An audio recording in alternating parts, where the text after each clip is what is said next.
Я обратилась к Господу 18 октября 1964 года это происходило, значит, я обратилась к Господу.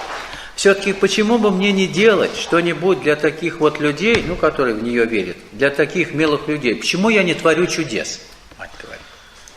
Я задала этот вопрос полусерьезно, полушутя, и тут вдруг это стало очень серьезно.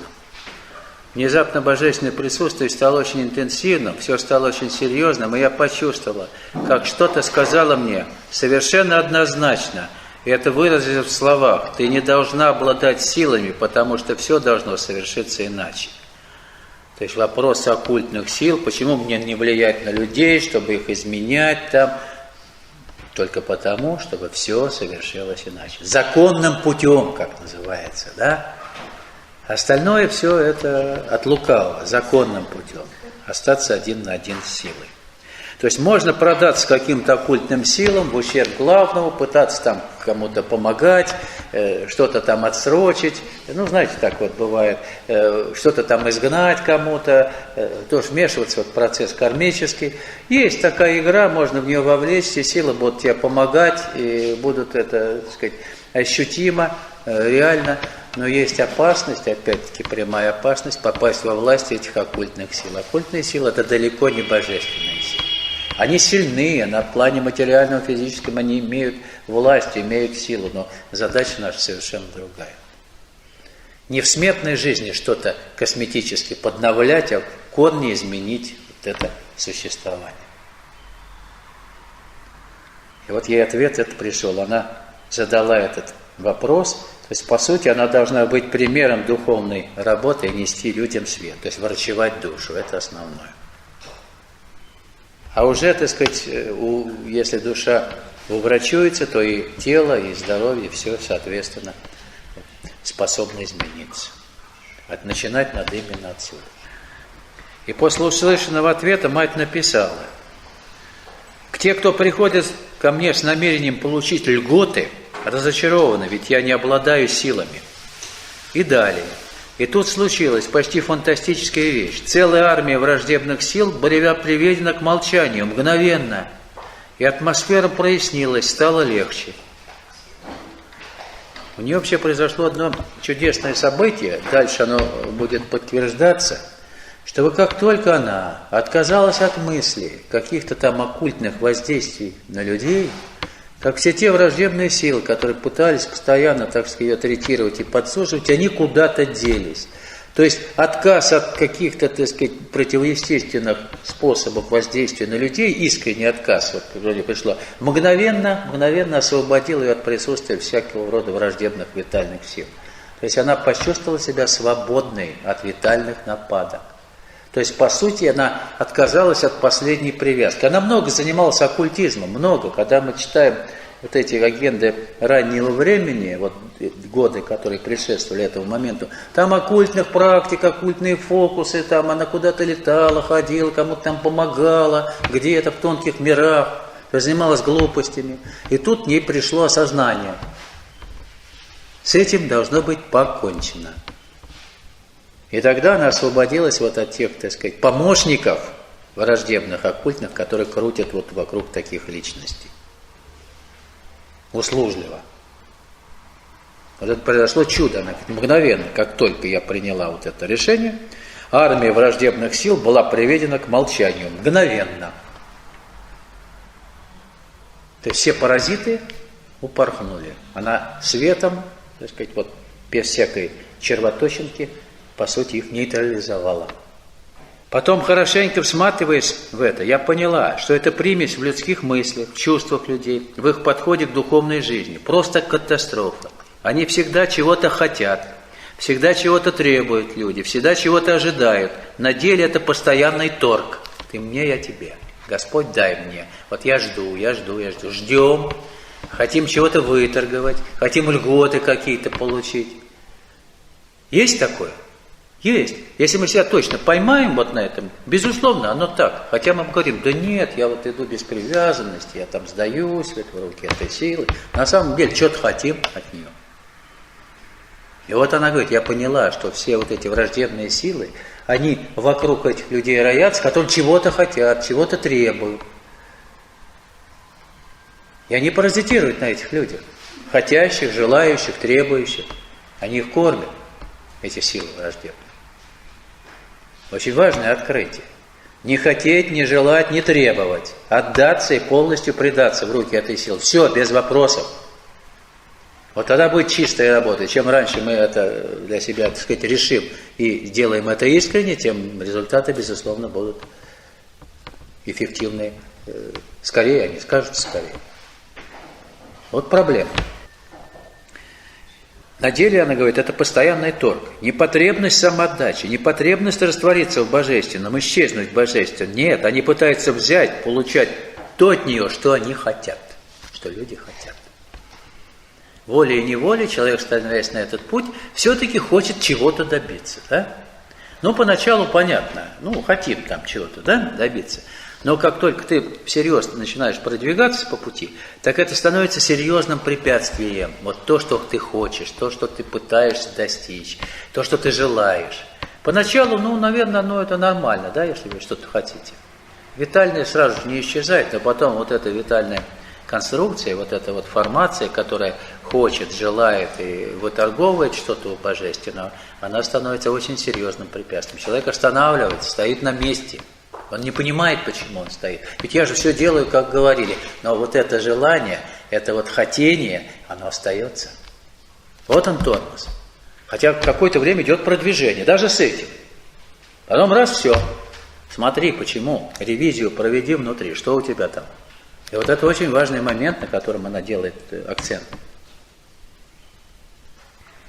Это помогло мне понять, что одним из наиболее серьезных препятствий является вот это отклонение стремления на жажду что-то получить взамен от Бога. Хочу получить. Какую-то цель, эгоистическую цель. Согласитесь умереть, я говорю, будете жить вечно, согласитесь попасть в ад, попадете туда, куда пошли. Проблем не будет.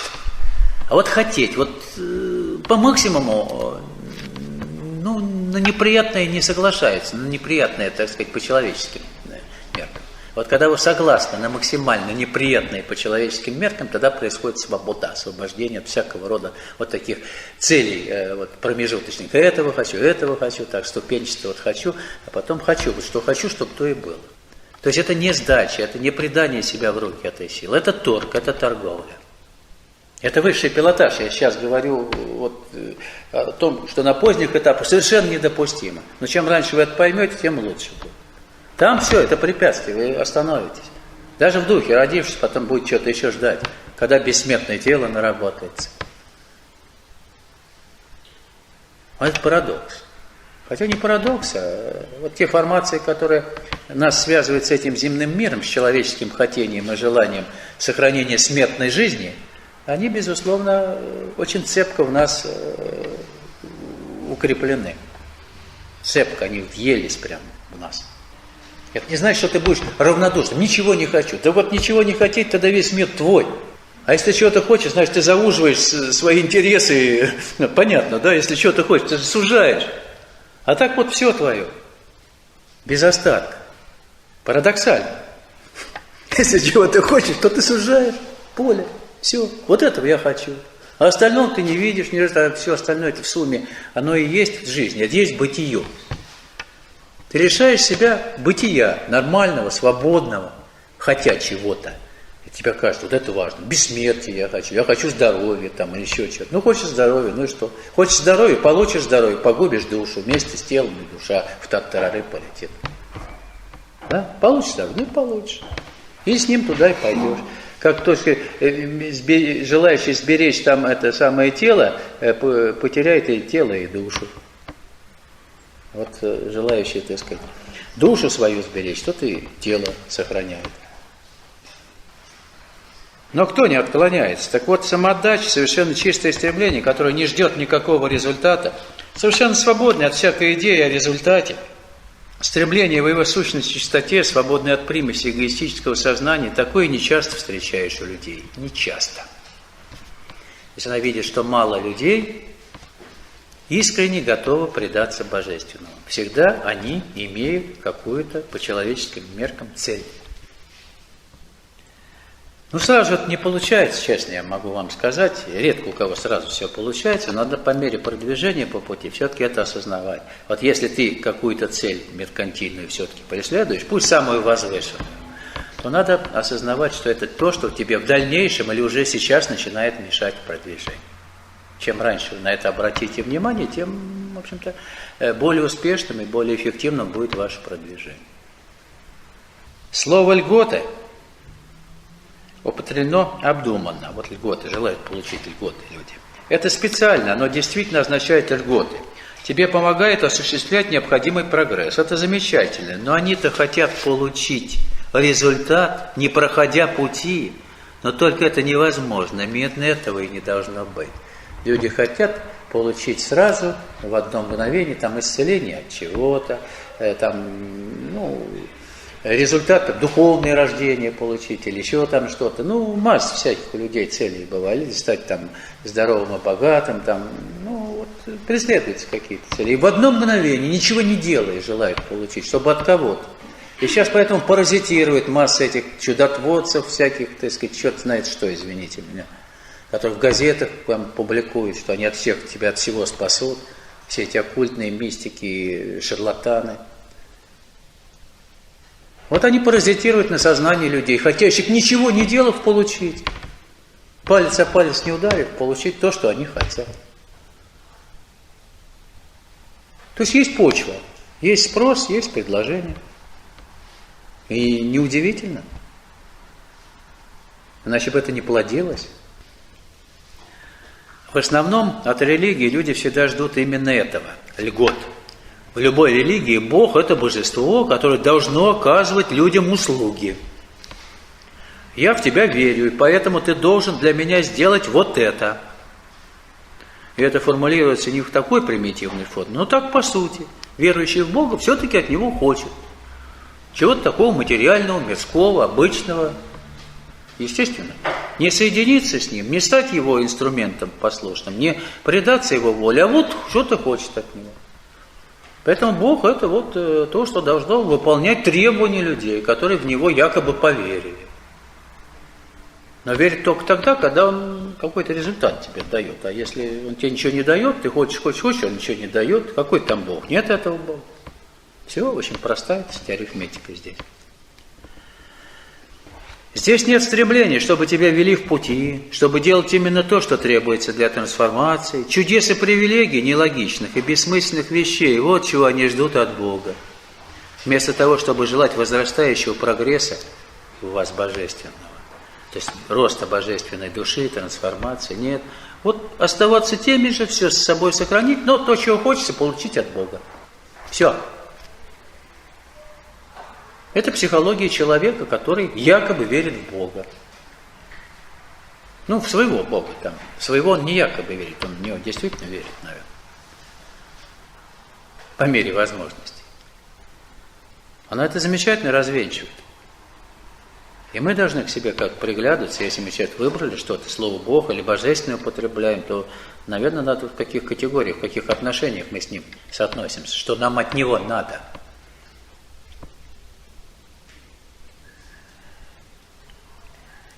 Именно это было мне ясно сказано. Не должно быть никаких чудодейственных сил. Сила помощи полностью здесь. Конечно, но чудодейственная сила, делающая то, что не является результатом достигнутого прогресса, это быть не должно. То есть сила есть, которая творит чудеса, откройся ей. Но той силы, которая дает тебе какие-то, так сказать, льготы не по труду, такой силы быть не должно. Но тем не менее, если вы абсолютно искренне, я повторяю, тут вот такое тоже парадоксальная вещь, если вы абсолютно искренне, если вы абсолютно, так сказать, искренне в своем стремлении соединиться с Господом, то то, что мы могли бы попросить у Него как льгот, Он может вам дать чудесным образом, неожиданно, если Он чувствует в вас искренность. Ты хочешь там от чего-то избавиться, допустим, от болезни, допустим, я говорю. Если ты абсолютно искренне, просто требуешь, дай мне, я в тебя верю, но как-то сомневаюсь немножко. Вроде бы говорят, что ты можешь исцелить. Вот если ты тотально в это веришь, если готов быть себя предать в его руки, то чудо может быть мгновенно. Это происходит просто мгновенно. Но должна быть тотальная вера. Не клянчение чего-то у него. То есть чудеса бывают. То есть это не значит, что вот такого мгновенно ничего, так сказать, чудесного, в смысле, у Бога нет ничего чудесного, у него есть все закономерное. Вот что тебе полагается, то Он отдаст. Это тоже возможно. То есть надо тоже об этом помнить. Но вы должны быть абсолютно искренни. Есть понимание этого? Ну, теоретически. Бывают чудеса, бывают. Она говорит о тех чудесах, которые требуют, как льготу, вот выдай. Вот этого быть не должно. А бывает аванс, который он тебе даст. Вот даст аванс. Чудо прям, действительно, исцелит или что-то. Вот тебе аванс. Он знает, какой душе что дать, какая не будет расхолаживаться при этом, так сказать, а напротив более уверует. Кому что дать? У просящего, у клянчащего чуда не будет. А у отчаявшегося человека, вот он отчаялся, он все испытал, все, тогда он искренне говорит, вот я в угол загнан, вот ну помоги. И чудо может быть. Здесь чудо и да, и нет. Нет, понятно, когда, и когда да, бывает, что оно способно состояться. Ну, то, что называют чудом. У Бога чудес нет. У него есть, так сказать, закономерности, которые кому-то дарует, кому-то там, так сказать, оставляет еще подождать. И вот она вновь говорит о переживании 18 октября, когда мать освободилась от влияния враждебных сил. Когда она почувствовала, что враждебные силы для нее перестали существовать. Вот я вам говорю, что враждебные силы, ну несколько позже мы сейчас об этом поговорим, они оставляют человека только когда в человеке состоялось самое главное, когда он максимально то, что он мог сделать в этой жизни, уже исполнил. Вот тогда никакие враждебные силы, никакие, так сказать, всякие, так сказать, бесовские нападки к этому человеку уже не будут приражаться. Знаете, как приражение всяких сил. Все. И вот она говорит, это было великолепно. Словно физический мир стал вдруг солнечным миром. Великолепным, лучистым, таким светлым, таким гармоничным. Это было чудо. Это переживание принесло стабильность, какой раньше не было. Стабильность и определенность. Уверенность в том, что все теперь будет хорошо. То есть, по сути, мать окончательно переселилась в новое вибрационное тело. То есть произошел переезд из старой структуры в новую, а новая структура абсолютно не подвержена влиянию никаких деструктивных сил. Не зацепишь. Все, они там обожгутся, это свет. Понятно? Все, то есть по максимальному произошло разделение этих двух структур у нее. Вот это чудо, она это отметила. Вообще это событие очень интересное. Ну, я могу себе сказать, я не особо это заметил сразу, но с какого-то момента я понял, что вот эта стабильность, она все время. То были раньше какие-то там, ну, что-то, какой-то ветерок там подует в голове, вот я немножко там в сторону, вот, в чем-то засомневался, какой-то небольшой этап недоверия к чему-то. Не так они жестко уже цепляли, но все равно какие-то вот были смутные вот такие, с ветерком приносившиеся вот такие нападочки, еще сквознячок такой легкий был, а потом вдруг смотрю, вот нету. То есть какой-то штиль. Это для меня было интересно, я сразу не заметил, но кто-то заметил, он говорит, Александр Алексеевич, а с вами что-то не произошло вот какое-то в последнее время? Я говорю, да вроде бы ничего, но с какого-то времени я стал очень-очень спокойным, очень. Это при том, что ровность все-таки была, но тут вот какое-то спокойствие более фундаментальное, чем, допустим, было полгода там, или год назад. Это я заметил. И вот это, по сути, вот я сейчас в этих переживаниях смотрю, она тоже удивительно отмечает вот новые переживания, абсолютно спокойное, наполненное, фундаментальное какое-то новое ощущение жизни. Хотя и то было нормально, на контрасте с тем, что вообще когда-то было, это было чудом, и вдруг чего-то такое совершенно новое. Новое, стабильное, фундаментальное, абсолютно, так сказать, ничем не поколебимое. Ну, это ощущение того, что поколебать это уже невозможно. Никакие внешние силы, никакие там происки враждебных каких-то, так сказать, сил не способны это состояние изменить. Вот такой интересный момент.